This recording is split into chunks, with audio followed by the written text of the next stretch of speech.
Now on the Business Radio X network, Conscious Capitalism, elevating humanity through business in Southern Arizona. Your hosts, Sarah McCraren and Jeremy Neese. Southern Arizona does good business, and we want to talk about it.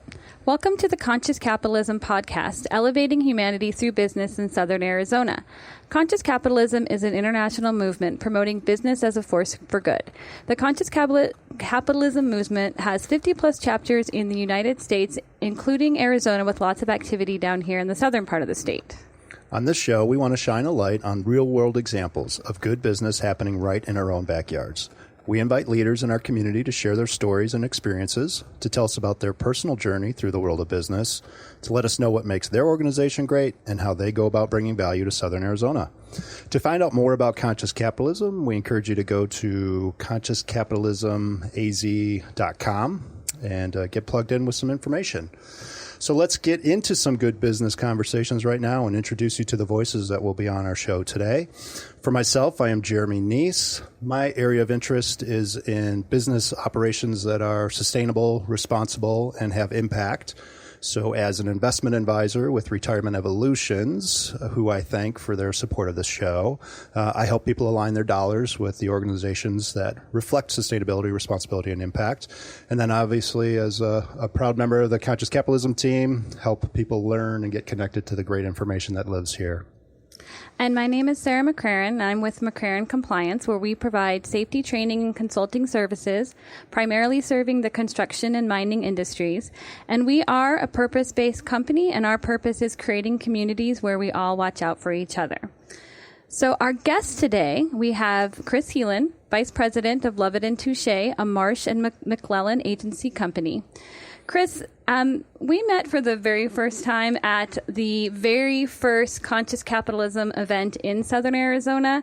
And, you've really been, a strong supporter of us and in me personally and my efforts to try and grow the movement ever since. So I just wanted to acknowledge that and thank you, a lot for being here.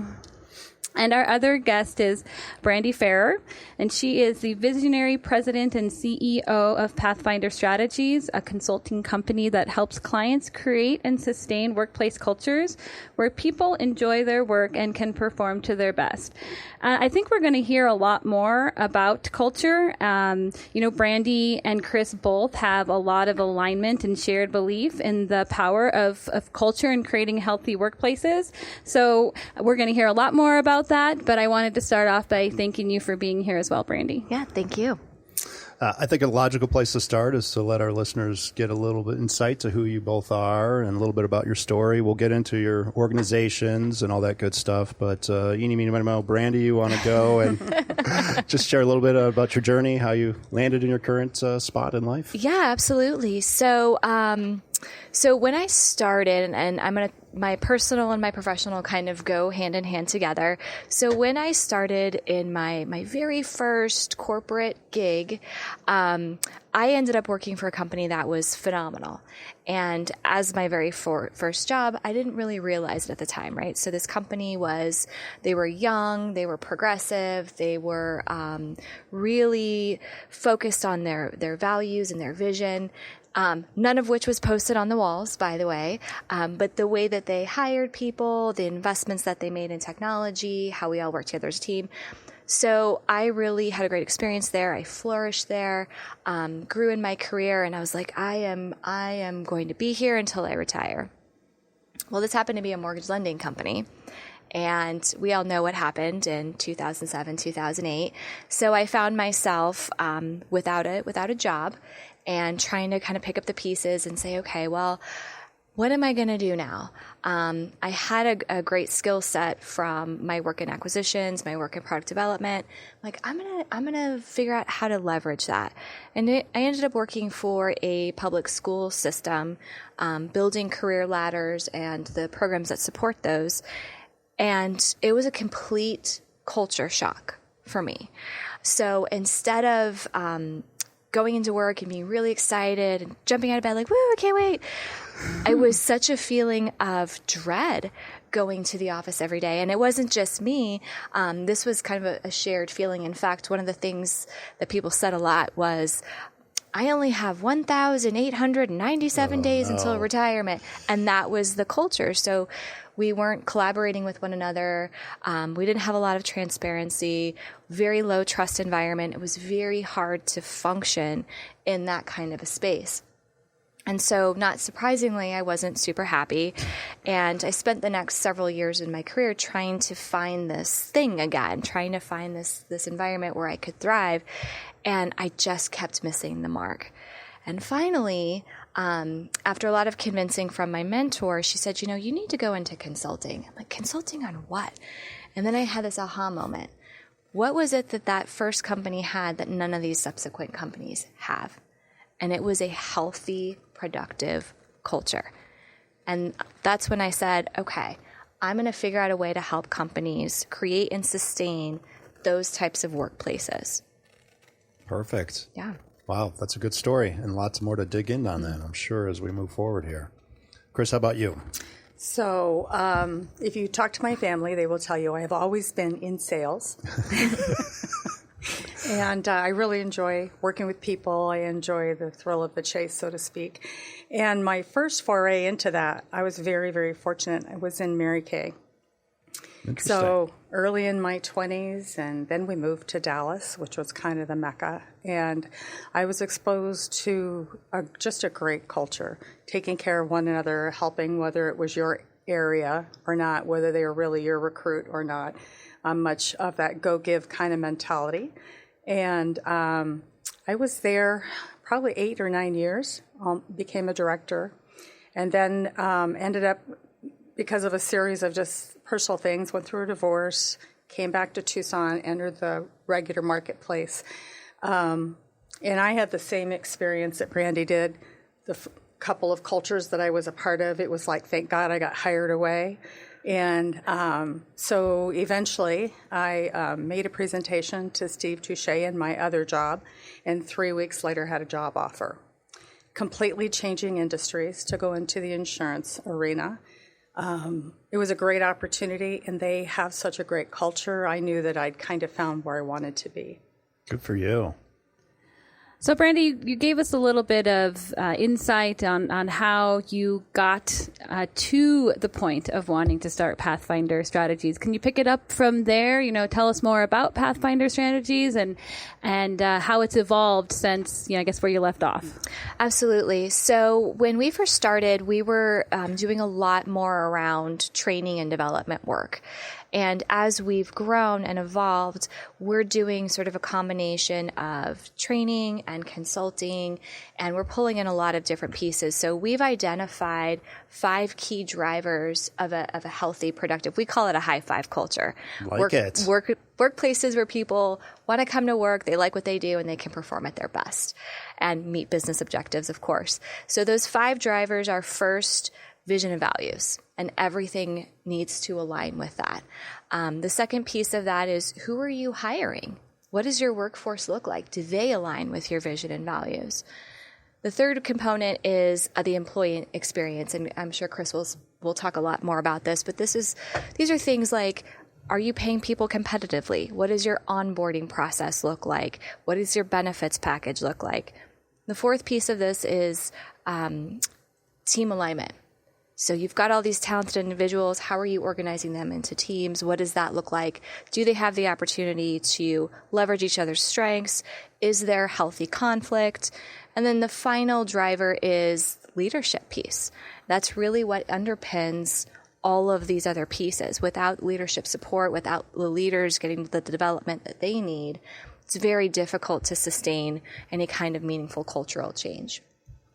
And I think, recently or in the fairly recent future, you guys have been awarded several times. Can you tell us a little bit more about some of the accolades that you've received recently? Yeah, so we won not too long ago. Well, it was a couple years ago. We won the Leadership 500 Awards for small companies, and that was based on our model. So that was really, really exciting stuff. And then currently, we are being considered for the Celebrating Innovation in the Workplace Award through the Society of Human Resources Management, again, for the high five culture model. You had mentioned you had your aha moment. And you landed at your 5 high fivers. Yeah.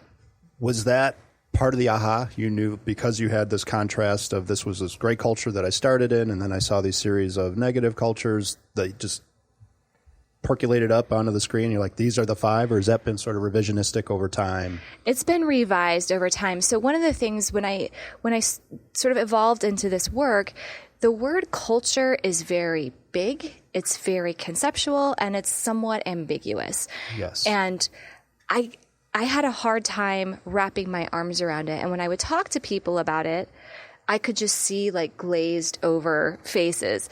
So I wanted to better define what culture meant. So culture means what are the acceptable behaviors in an organization? Period. Good, bad, and otherwise, right? Okay, fine. What are the major pieces that go into shaping a culture? And I wanted to do that for clarity for myself, but also when working with other people, so that didn't seem like a big, scary thing. Oh, we have to make a culture thing. It's going to be so time consuming. It's going to be so expensive. No, let's pick a place. Let's pick the most important driver for you, and let's start with that. Makes sense. Thank you. So, Chris, with Love It and Touché, so you have been there close to 30 years. So that, again, you left us off with the job offer, and the continuation from there is that 30 years later, you're still with the company. So why? I mean, what allows you or makes you want to be with a company and part of an organization for that long? I would just have to say that it's a very innovative and collaborating culture. We serve our clients with teams. Each team member has their own responsibility. Literally, it's a whole series of different aspects that a client needs to have good representation from a broker, from a consultant for employee benefits. And the culture is so strong in that component that if there are new employees that might have a finger pointing, maybe they've come from a blaming culture, and their first reaction on why something didn't happen correctly would be to point their finger, or they're reminded gently on that what our culture truly is, and it's an accountability culture, and everybody does what's good for the client. All our decisions are made on what's good, and if you need help, you should be asking for it. So they either change or they're not there any longer than that. And what I've really enjoyed is, as a salesperson, one of the greatest fears is you go out and you talk about, what's this great thing that I have? And then when it's actually delivered by someone who isn't me, what will happen? And, who we are as a company, who I am as a person is really linked to that outcome. And can the team deliver on what the front line is conveying as this is what we bring to market? So there's a lot of connectivity between my role and the team. We have a little over 200 employees and between Tucson and Phoenix, so we're talking about several different teams to serve our clients. And you've recently been part of an M&A process, and I think that's interesting. Can you share how your culture has sort of held its head way above water through all that? Yeah, so the 1st of April, we were acquired by Marsh McLennan Agencies, which is a part of Big Marsh, who is the largest insurance consulting firm in the world. So, of course, all of us were like, what does that even mean, right? Because it gets announced long after the transaction has already happened. And so what it really meant for us is that MMA is a collection of best-in-class agencies just like ours. So instead of being absorbed into a great big culture, we got absorbed as a entity into, like, it sounds corny, but a little bit like a family. All of us think alike. We all have that customer service drive. We all have that entrepreneurial thought process, that desire to make things the best experience that we can for our clients and for our teammates. It's really unusual and remarkable. That's fantastic. Brandy, have you stewarded any organizations through M&A activity? They always call me on the back end. I see. So the damage is done. Come clean up. They always call me and say, like on the front end, oh, we're good. On the back end, oh, we're not so good. Maybe there's a few details we overlooked. So we do have a handful of clients that are on the backside of that, and the ink is dried. And they're like, okay, how do we make it work now? How do we merge these two cultures together? How do we show people that we value them and that together we're moving forward? And it's a tough process. A lot of times the answers are, I don't know, from leadership. But yes, we do help in that regard. We just finished a project with a client, and that was exactly why they called us. They had gone through 3 different acquisitions in, like 5 years. Okay. And as you can imagine, the people within the company were suffering from change fatigue. And they just needed some guidance. And really where this was manifesting was they were having retention issues at the middle management level. And so we went in and we helped create a competency model for growth. We created a 6-month training program for them. And then we also did some consulting work around their values and their why. So our suggestion to them around being more transparent, because they had values already established, was every time you make a change, it needs to be tied to your values in some way. And that needs to be completely transparent. And you also need to answer the question, why, every time a change is made. And it's incredible. Those 2 things are so simple, but they're so effective. And we could almost hear, we visited these offices several different times, and you could almost hear the collective sigh of, okay, we get it now. We understand why these changes are happening, however big or small. I would just also say that as the employee benefits consultant, we're behind her as far as when we find out or when we're brought in, or and if we had a platform to really help employers understand every change that Brandy was referring to includes every change you make to your employee benefit platform and your program and what you've put together. It's the loudest voice from my opinion, my experience, the loudest voice in your culture, and it's the one you don't know is there, and so it's often overlooked and neglected. That makes good sense. Well, and I know that's a big part of how you serve your clients is to help them, look at the long-term strategy of their benefit programs, and you say that it's the loudest voice that you don't hear, and until there's a change. So people may take their benefits for granted, or may not really even fully understand what benefits they have. But as soon as you change them, you got big problems. Right. Yeah. I would just say that the one thing that if there is one area overlooked, it's teaching employees correctly how to access, how to use the actual. It's like handing them a bicycle for the first time and going, good luck. You're going to fall down, you're going to get hurt. And you'd be surprised how many people, once they find out that what I do for a living, it's a little bit like if you're sitting next to someone on a plane and they just start talking, they won't tell me about their great benefit plan. If they're going to talk industry related, they're going to say, I had this really horrible employer once. And I'll listen, and in the back of my mind, I'll know, if that employer had just communicated how prescription, how they work and what step approach is, that employee would still be with that company. But because he didn't understand how it worked, it felt like a gigantic takeaway. And I'd say the next layer of impact is that the employee didn't receive the benefits. And when you think about the, what that means for them as an individual human being, potentially to their family, to their, their physical health, their mental health, they don't know about the benefits, and so they don't, appreciate that they're available to them. But the bigger problem is that they didn't actually get the benefit. And how has that impacted their lives and their families, even to the point of having to make a job change where, maybe you didn't need that, you didn't need to go through that, right. change or, drama. So to Brandy's point, mission, vision, tying everything to that. I had an opportunity a long time ago to talk to Zappos. Just like Never heard of them. Yeah.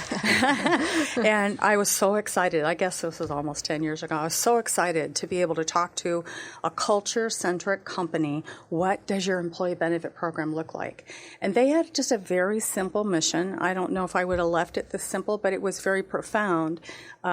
We don't ever want our employees to worry about their health and their health care. So they carry a very, very rich program. And they do it for a specific reason. When they make decisions, they're benchmarking it up against, does this keep our employees worry-free when it comes to how we're putting together their benefit program? And it's an aha moment for a lot of executive teams, because that's just not a common thought in the industry, and it should be. Absolutely. Right. Instead, they're like, okay, so we have to have, so let's look at our benefits programs. Okay, we need to have this. We need to have this. Okay, we've got it. Move on. We're mad because the cost is a lot. Yeah, we're mad because the cost is a lot. Yeah, and they're missing the point. The whole point of the benefits is, the positive impact that it has on your employees, which is extremely important, but it also comes right back to you, as to the company, and to the health of the company and success of the company and growth of the company as well. Well, and everything has a cost. Well, it might not necessarily have a dollar sign that is on your check, but there's a cost in productivity, and there's a cost. I mean, you said worry-free. Mm-hmm. I mean, to your very point, when you're on the airplane and people don't know that they had all these exceptional things in front of them, and it just wasn't laid out well enough. Because they didn't know how to use it. Correct. So employers who take that approach, they're not maximizing the value of the spend of what they're spending for that benefit suite. And Brandy, we had a conversation earlier about how you were working with a company and helping them put a structure in place to keep people there so their attrition was less than whatever it was at the point. I don't think that you could find an employee in an exit interview that say, I'm leaving because of your benefits. But I can tell you, if they're already unhappy, mm-hmm. What it adds to is the perception that you don't care. Right. Throw me a benefits booklet, tell me good luck. Yeah. Instead of maybe going the extra mile and giving some, have your broker come in, have them teach about HSAs, health spending accounts, have them teach about, how do I use that? What does it mean if you're for drug copays? Why are there 4 tiers? How does this work? If you give them the education, just like any other education that Brandy is going to bring in, it helps them appreciate where they work. These people care about me. They're helping me understand. And the brokers are like dying to get in there. I mean, it's not even like, it's in their, best interest. And also because they, like if you work at Levitt and Touche, you care about your customers and you want your people to use the benefits. And the more they use the benefits and are happy and are contributing, the more likely they're going to, come back to you. They're going to appreciate the service. And so, it's like the resource is there. Just use it. If you're a consultant or your broker really has that as a service you should be utilizing, and not all of them do have that offer of increased connectivity through communication campaigns, but those that do already have tracks that they've built that will just plug in and with some adjustments and the right verbiage and language to fit your mission. Sure. And even if you have an internal champion that's at least paying attention to these things, mm-hmm. A lot of if you start a job and they slide the folder across the desk, it's like, that's great, but it's almost drinking from a fire hose, right? It's like, mm-hmm. Okay, well, college planning it's not relevant to me. I don't have children. And then fast forward 3 years, like, well, I've got a child. I have health concern. I've got to start figuring this out. Or, right. The HSA might not make sense on day one, but somewhere along my journey, there needs to be this sort of constant reinforcement of, we have this available for you, and depending on where you're at in your journey, we have tools to help exactly, you. Yeah. Well, and I think that the businesses, can take another higher level of responsibility when we recognize that it also is sort of missing an importance in society as well. So as a society, we're not embracing and really communicating the value and the importance of preventative care and mental health and those things. And so when you go into the workplace, the employees, even if you hand them the book, they're not even going to necessarily look at it, or they'll look at it and they'll pass right on, because it's not, no one's told them that that's a priority. They've been told that, okay, now get to work, or whatever, or don't take time off, or don't, use these benefits because, produce. So, Brandy, so I think that kind of leads us into, what are some of the impacts of a positive culture versus what happens when, there's a dysfunction, kind of at the root, or producing or shaping your culture? So the list is long, yeah. But I'll just give you a couple things, a couple of statistics, and then some general things that you'll see in a functioning environment versus one that's not functioning as well. So when we talk about the biggest impacts of a positive, productive company culture, what we're talking about is retention and engagement. And we hear those words a lot. They're almost like buzzwords, but there's a cost that goes along with that. There's a dollar sign, there's a time investment, there's all of those things. So according to Gallup, disengaged employees cost companies between $450 and $550 billion annually. Billion with a B. That's incredible. So disengaged employees, kind of the way that I think about the difference between an engaged employee and a disengaged employee, it's about discretionary energy. So think about how you feel when you get up in the morning to go to work. Are you thinking right away, okay, oh, I'm not feeling so hot, I don't know if I can make it into the office today? Or are you thinking, all right, I'm going to go into the office and I'm going to scroll on my Instagram feed or Facebook, just clock in, clock out, do the bare minimum? Or are you jumping out of bed, I can't wait to get to the office, I'm going to high five my cube mate, and I'm going to get to work, and I'm going to invest my creativity, my discretionary energy, not only into doing the check the box kind of work, but also into how do we make this better? How do we make things more efficient? What are some new products that we can tap into? Constantly looking at how do I do a better job? How do I help the company be successful? It's sort of the difference between engaged and disengaged. So that it's an expense. I know, right? And it can also, in terms of retention, and the numbers are all over the board on this, but it can cost up to 33% of a person's salary to replace that person. So you're talking about not just, okay, this person's not here, they're not producing, there's a gap. You're talking about how much does it take to just find people to interview, particularly in this market. And then it takes, depending on the nature of the position, 6 to 12 months for a person to ramp up once they've even started. So you're at that low level of productivity up to a year.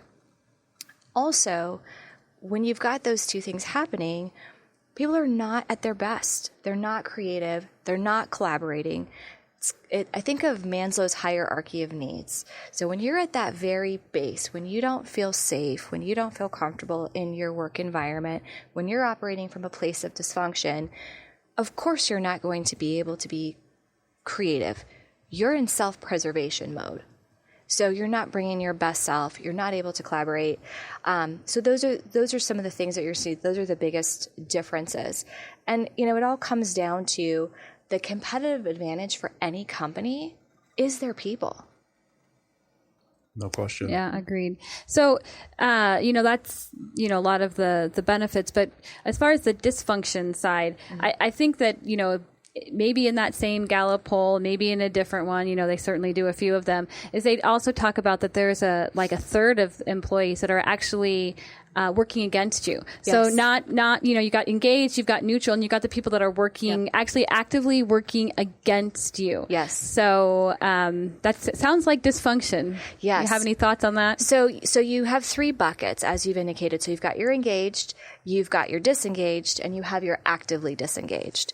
Now your disengaged are the ones who are like I described, right? They're punching the clock. I'm here at 8, I'm leaving at 9. I'm just going to keep my head down. It's like the silent majority, that middle.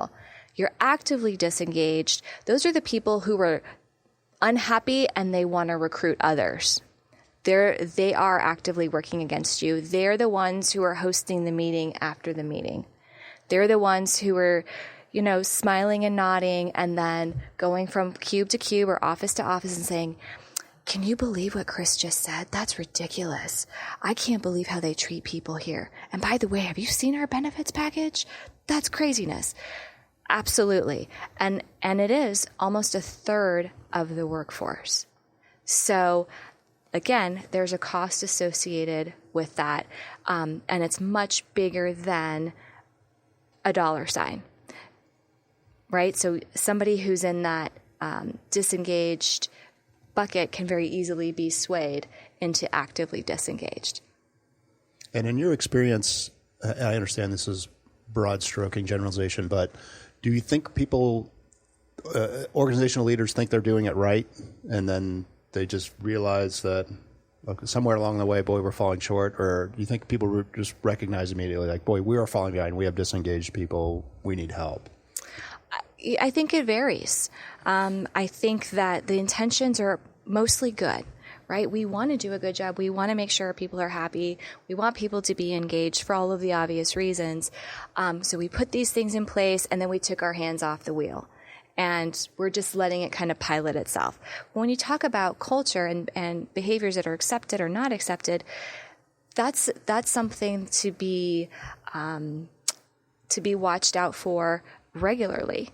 You know, if you're allowing your middle managers to treat some employees one way and some employees another way, you're going to have a culture issue at some point. If you let Sarah come into work at 8:15, but Jeremy, you have to be there at 7:55, it's a small thing, but those are the things that can unravel a lot of the culture work, even in the best intention. So that's what I see a lot of is we started off on this great path. Somewhere along the lines, maybe it's some people left, some new people came in. We don't have programs in place to kind of touch base with each other. That can happen. So it's usually we did a good job, we stepped back thinking that it will self-sustain, and it doesn't. Right, because culture is not just the values written on the wall. To your high five paradigm there, that it's actually every interaction, every decision, everything you do every day is your culture. It's rarely, I have found in working with companies, the values written on the wall, one golden gem, and our cultures at Love and Touche are not written on the wall, but they are part of how we do things around here. And the honesty, the integrity, the innovation and entrepreneurial, thought process, all of that is just what's exampled coming down. And so in my experience, if you don't have leaders who go find out what their aha moment needs to be growing forward, if it doesn't come from the top, it's going to struggle at the very best outcome. Yeah, I agree with that. Absolutely. Leadership is critical. Yeah. Yeah, I find that, and I'd like to hear what your experiences are with this, that, even if you've taken the time to define your values, there's another step to that because, your value is a word, right? But then how do you make that, what does that mean for us? And so often you have to take it the next level, which is, what are the behaviors in this organization that define what that value is for us? So I have a really great example of that, Sarah. I was working with a client recently, and they have 3 very well-defined, very clear values. And they had a big campaign when they rolled it out.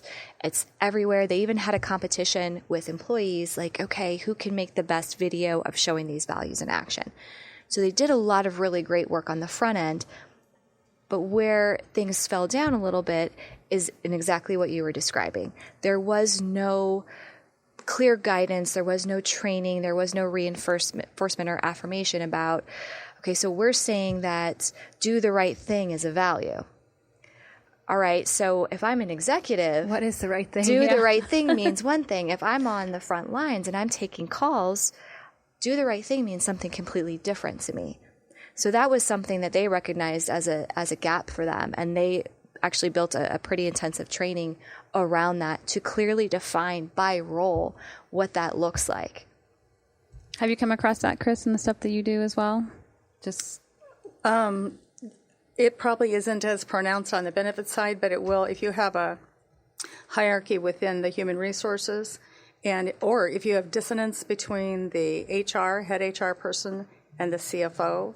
HR is generally all about the people, and the CFO is, you can't spend that much, right? And so if there's dissonance between those two job responsibilities, it's very hard to do the right thing for the employee because there's no clear definition between those two roles. They have to be willing to work together. So how have you helped companies bridge that gap? Education. We do several different presentations a month in our Learning Academy. So we bring exposure to different ways of doing things. Some of it has to do with corporate thought process. Some, of course, has to do with insurance. Some of it has to do with safety, because we have all different kinds of insurances that we serve clients about. We've also helped do some roundtables. I run a roundtable every other month where I bring the top HR from different companies together to talk about common issues and common desires and how do you get those accomplished. And often you might talk about how do you take this message of what you know needs to happen for employees, how do you take that to a higher position in the company have the right discussion. I'm just curious, and if you can't think of it, I totally get it, but any, real gems that have come out of those roundtables, maybe with how do you talk to your CEO or, things that have been really successful that HR professionals or executives have used? I would say no. Certainly, I think it's just because the dynamics are different within each company. Maybe you have a know-it-all boss. That's a different approach than one who just completely doesn't get it and doesn't have time to get it, or who just has a conflict in what they see and how they think things should be, done. So there may be just a philosophical difference between. I wish there was a magic thing that you could do. So it's more just the interpersonal, so it's almost like, it's that peer-to-peer counseling sort of things that those roundtables bring out. And so it isn't necessarily a gem, but it's better than a gem because it's how do I help you today right now? Exactly. It is a lot. Sometimes your relationship with those above you has a lot to do with your confidence in what you're saying and where the research is coming, depending on how fact-oriented the person you're talking to is. And in these roundtables, they learn how to have those conversations. What are examples? What have you been through? What did you have to get together first? What did you have to pull together? Well, my boss is like this. And so it's a lot more about the collaboration and the confidence that builds. Yeah, who knew your insurance broker would help boost your confidence? I guess the good ones do, right? I'm curious. I assume that there are some people who view employee benefits as sort of, I have to have it because the market says I have to, and my competitors will have it, and therefore I won't get the talent that I want. And then there are others who view it as a true opportunity to differentiate themselves and really make, I would imagine, a connection to their culture and how we care for people. Do you agree that those are sort of the spectrum? And then yes. When you're servicing these clients, do you actually see a performance delta between those two? When we talk about disengaged employees, I would just say, is it a motivating factor? It shows up as energy within the company. Okay. So I'm going to take on one end of the spectrum, a company that, and it doesn't matter about the size. It matters more about how they view this is a widget or not a widget, meaning your employee benefit program. Many companies still look at this as the widget. To your example, I have to have this. It needs to be medical, dental, vision, and probably need to throw in an EAP, an employee assistance program, and maybe some worksite benefits like cancer and accident and all those. And they think of that as being a robust program. With no education, that's a widget. Okay, so if the next step to make it better would be, what's your communication campaign going to be like? How are you going to help them understand that what they have in these tools helps their health?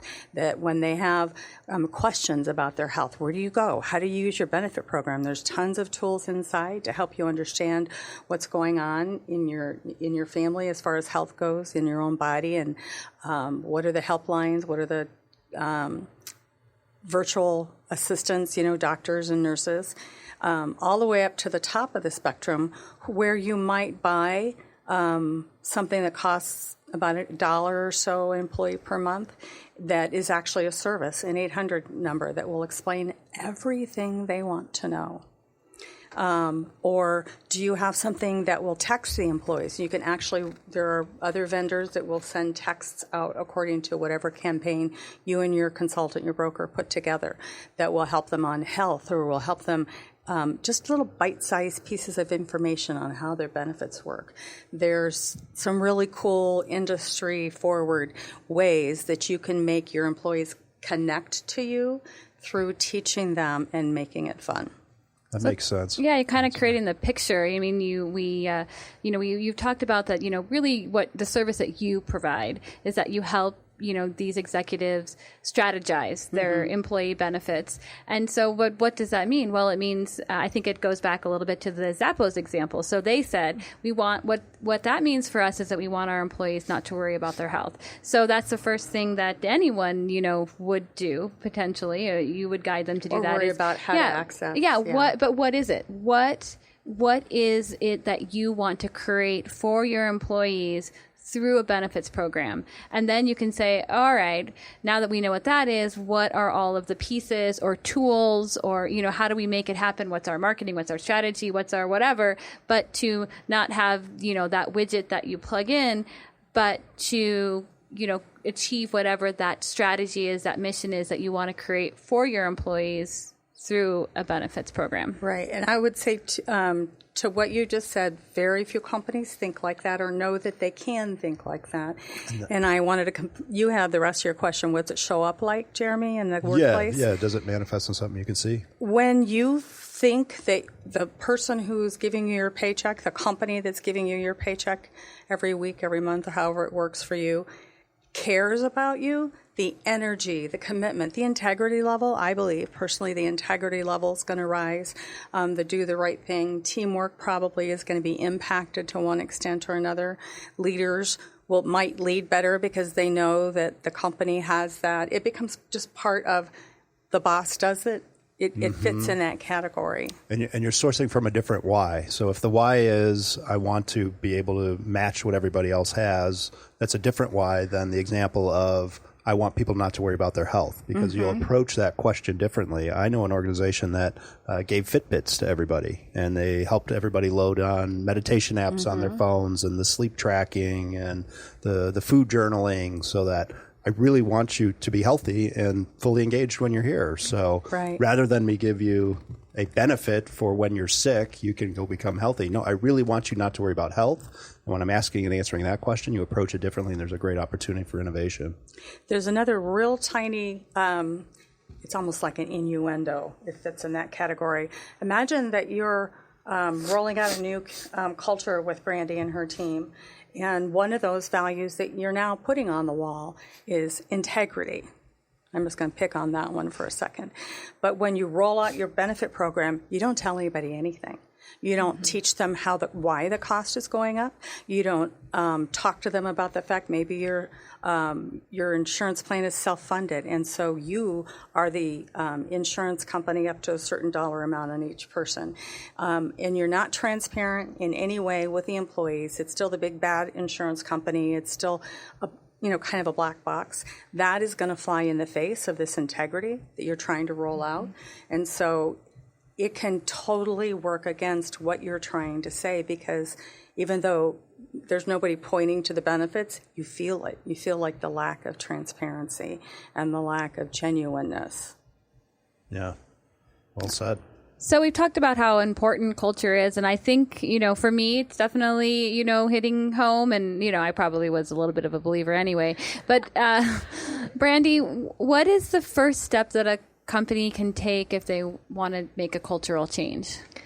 I think the first step is to have a serious conversation around values. And I think what happens a lot of times is values conversations look like this. C-suite gets in a room, and for a retreat over a weekend, consultant comes in. They use a lot of really great language and flowery words, and I think this is going to be great and everyone's going to love it. And they do this big piece around rolling it out, and it goes on the walls, and it goes in all the collateral and the website, and completely miss the piece about, is this who we are really? and then miss the piece about how do we train people on this? How do we help make sure that there's a behavioral piece that aligns with this? But oh, look, our conference room wall looks nice. So that has to be an honest conversation, not just with the C-suite. That has to be a conversation where leadership hears from all levels of the organization. Because what you want to start with is, where are we now versus where do we want to go? And what needs to change? And what are those values really that we're striving for? And then what are the behaviors? And then how do we implement this into who we're hiring, what our benefits look like, how our teams are from all the way around. I keep going around in a circle because that's what the model is. But that's where you have to start. That's the most important piece, is those values. And everything really should align to that. You should be able to make any decision and say, we're making it because this is our value, this supports our value. Yeah, and I think you used an example earlier as well, where you look at the values and then a company, these were the values, and then they really looked at every single department and area and said, not just what are the behaviors at a company level, but what are the behaviors at, for that particular team. And that's something that, that we promote, through my company as well, is from safety. So it's like, if we have a company that, they've got their values stated and, hopefully they're, actually a part of the culture, but then we can say, okay, what does that mean from a safety perspective? So how do we translate the company values into what that means for safety values? And how does that influence their behavior to, do their work more safely? Absolutely. So, Chris, what kind of advice would you give to a company that was thinking of making a culture shift in their workplace? So, that's a focus for you with benefits. What advice would you give somebody? I would say to look for things that you don't necessarily think. Our culture, like I was explaining before, benefits is a little bit of a widget. There are several different things that are part of your culture. To Brandy's examples, I would also get someone involved who can give you an outside opinion, tell you, maybe even just do a quick assessment on what your culture really is. You've got to know where you're starting to know where you're going. I read a slogan one time that said, it's really hard to read your own label from inside the jar. Oh, that's awesome. Yeah, that really resonated for me. Yeah, that's a really good example. And then I would say, look at all of the things that touch your employees. So touch them on an everyday basis, but also touch them on the top down from senior leadership. What are the messages and look for the silent messages that are going throughout your company, and how well do they point at what the culture is you're trying to achieve? So that self-assessment, that honest look, and I suppose even one step before that is the willingness to take an honest look. Is where you start. Mm-hmm. So, and Brandy, you're ready to help with that, aren't you? Absolutely. So, in kind of, turning things a little bit to the conscious capitalism, what are some of your favorite, a question to both of you, examples of good business that you've, seen throughout, your journeys or interactions and encounters with, and let's keep it, in Southern Arizona. And it doesn't have to be the name of an organization, just things you've seen reflected within organizations that you think is really powerful. I worked with an organization not too long ago. In fact, they're an ongoing client, and they went through some really, really tough stuff. They went through a merger and acquisition, and which is hard onto itself, and then they had some pretty significant leadership struggles. And one of the things that I think they did so well, and this is an organization that is community facing, so one of the things that they did so well, their leadership was extraordinarily transparent with everyone within the organization, and let them know where things were at, solicited insights from them, reassured them it's going to be okay. I know the change is scary. We're going to come out on the other side of this stronger. And then made sure that they were communicating effectively with the community as well. We're still here for you. We're going through some growing pains. We're here to help you. We're your support.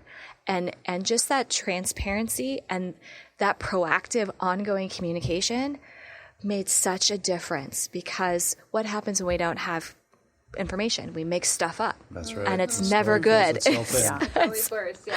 Right. So that really helped them kind of get over that hump a lot faster, a lot smoother. They retained most of their staff. They maintained their really good reputation in the community. So they handled that really, really well.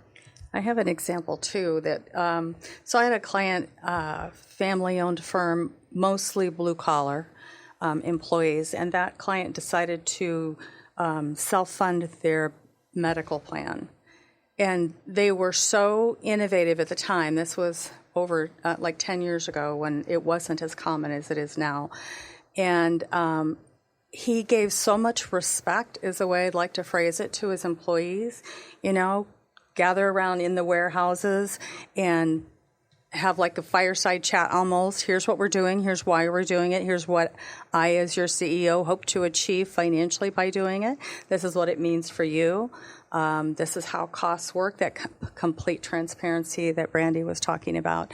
And I was nervous about the whole thing because it was completely different and not something that industry did very often in that kind of transparency. And it was a huge success throughout the whole company. And what it bought was loyalty. They really respected their CEO for teaching them again and showing them and telling them the impact to the company of doing this so that they could understand the impact eventually as it trickles down to either 401k contributions and matches or just their salaries.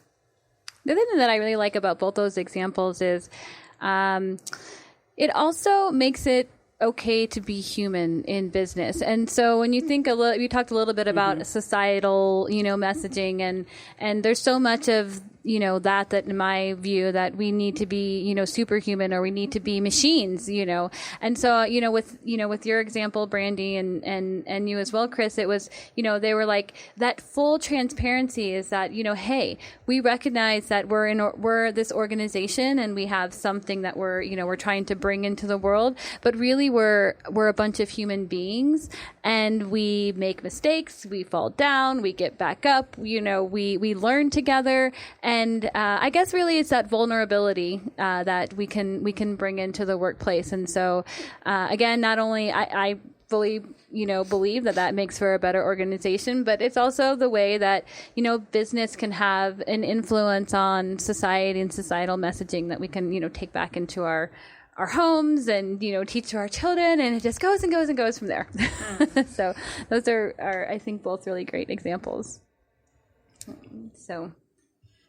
How about success? How do you go about measuring your success in your endeavors? It's got to be tough when we're doing this nebulous thing of culture and benefits. It shows up in the way of employee engagement. If you're using those extra vendors and those extra tools, you can start having metrics come back on how employees are responding to and accessing the tools. What kind of metrics, for example?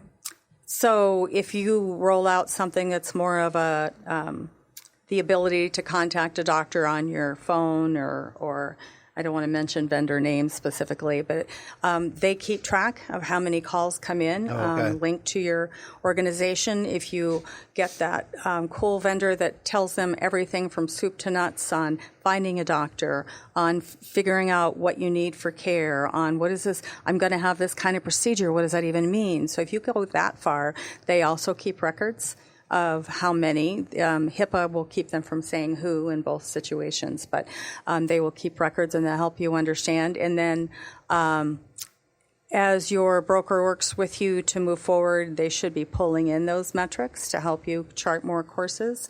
If you start talking like, for instance, preventative campaigns, you should be able to access data if your account's large enough to says how many people went, how many people are actually going for their preventive screens, etc.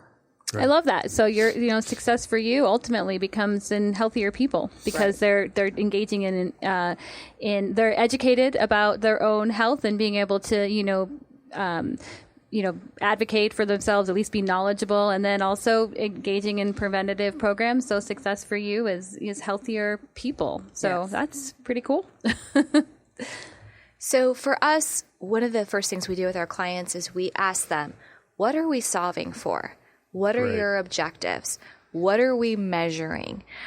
So with a lot of our projects, it comes down to retention. So we'll measure year-over-year retention rates for particular positions. One client recently said, well, we need to promote X percentage of our middle managers to the next level of leadership. And then we also need to be able to internally fill that with the people who are on the front lines. And so we measured that. So a lot of what we're looking at comes from those conversations. And a lot of times too, we'll do self-assessments depending on the kind of work that we're doing. So we built a competency model recently for a client, and we had everyone in a particular position complete a self-assessment based on this competency model. Then they went through a 6-month program and they took the assessment again. So we were able to look before and after. Where have you developed? What skills have you developed? Are you ready to now move into that next level in the organization? And so are you interacting directly with some of these employees in an example like that? Absolutely. And so then you would be able to, I mean, of course, this is, not quantifiable, but you met with them before and you met with them after. Right. So 6 months of development and how would you say that they, changed as, just a person? Right. So a lot of what we see is around confidence. And I know Chris mentioned this earlier, and that's a lot of what we hear from people who go through some of our programs is, I feel more confident in my role, or I feel more confident with that degree of vulnerability, asking questions. A lot of our programs include opportunities to build business cases. So I feel more comfortable now talking to that next level of leadership. So it's a lot of confidence. So maybe it's not even just developing new skills, but it's making people feel more comfortable and utilizing the skills that they didn't know they had. Absolutely. Absolutely. We do a lot of work around teams, and a lot of that stems from, okay, so you're your best self. You have this set of skills and talents that you can continue to grow and develop because that's where your strengths are. But that's not the same set of skills and strengths that everyone else on your team has. So part of being a highly productive, highly performing team is knowing what those skills and strengths are and being able to leverage them appropriately. Yeah, again, so that humanity thing where I don't have to be everything to everybody at all times, and I am comfortable asking for help, or even just comfortable saying, this is your strong point, I'm going to step back here. That's right. Cool. That's awesome. Just curious, hopefully I don't take us down a hole that takes too much time. You had mentioned one of the high fives is employee experience. Yes. Is that the right Yep. tag? So are there any trends or really cool things that you've seen for that are maybe a simple implementation for people? Foosball tables and catered lunches and all that stuff was really hip for a while there. Is there any trends right now that people should be paying attention to that are really sticky and making an impact within organizations? So I would say with the foosball table and things like that, the cool coffee bar, all that stuff is nice, but it wears off, right? It doesn't have any lasting impact. People are going to be like, yeah, that was great on Tuesday. It's Friday. I'm still miserable.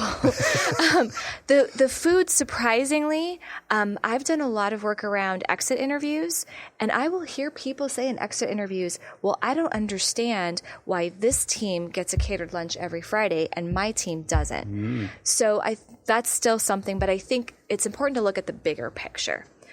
Again, who are we? What do we want to accomplish? And then building things around that. What reflects that? And I would also say things that are not traditional. So Chris talked a lot about benefits. It doesn't have to be the widget thing, right? Things that are just not traditional. So picking on Zappos again, Tony Hsieh gave his employees the choice. They were pulling together what they wanted their benefits to look like. And he said, okay, I can either build you guys a dog park or we can have an in-house daycare center. You guys decide. And they chose a dog park. Probably reflective of who their employees are. But my point is that it's outside of the box. It's not a traditional thing. And I think it's got to reflect, it's a balance, right? It reflects who the company is, but also what do we want to offer? What do we want to be for our employees? So what was really salient for me on that is the transparency of we can't do everything, right? And so to include people in that process yes. of we're here to serve you, right? How can we better your environment here. Yep. Those seem like two good key takeaways. Absolutely. You have any thoughts on that, Chris? I like the dog bark. Me too. Are you listening, Love and Touche? I'm sure they will be. There's a suggestion box somewhere, right? I think to be tuned in to what your employees are valuing. I think surveys are underutilized and created much too stereotypically. And to get creative with employee surveys with the right questions where different answers kind of point to yet more information, those are the things that I try and do. Love it. If I could add one thing to the survey Sorry, piece. time's up. Just kidding. Okay. I think it's important if you're an employee and you're going to do a survey, you have to be willing to make some of those changes. So I've seen some backlash from surveys where companies will think, okay, I have to do this every year. It's a check the box thing. And then the feedback that's provided is not necessarily taken into consideration. And not to say that things are not always reasonable, but I think that's definitely something that employees feel. I do know that happens. I think when you do employee benefit surveys, just like if you let the employees know we're trying to get a pulse on what's important to you, we want to be able to look at everybody in the corporation and see if we can find some common ground, and you can kind of precurse your way out of the backlash. Right. But as with anything else, you've got to tell them what's going to happen. And right? I think you can't do everything, but you have to at least acknowledge that you heard them. And right. Say, we heard what you said, and we also heard all of these other things, and this is what we've decided, and this is why. Please join us. So I think we are about out of time now. So I want to, thank you both for being here. Chris, please go out there and do as much as you can to change the way people look at benefits and get them to, get to that strategic level and say, what do we want for our employees?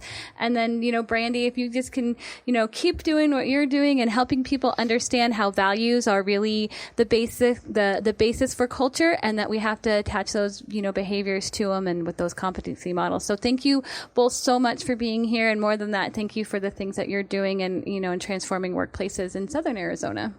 Here. Thank you so much. Thank you for having us. Thank you.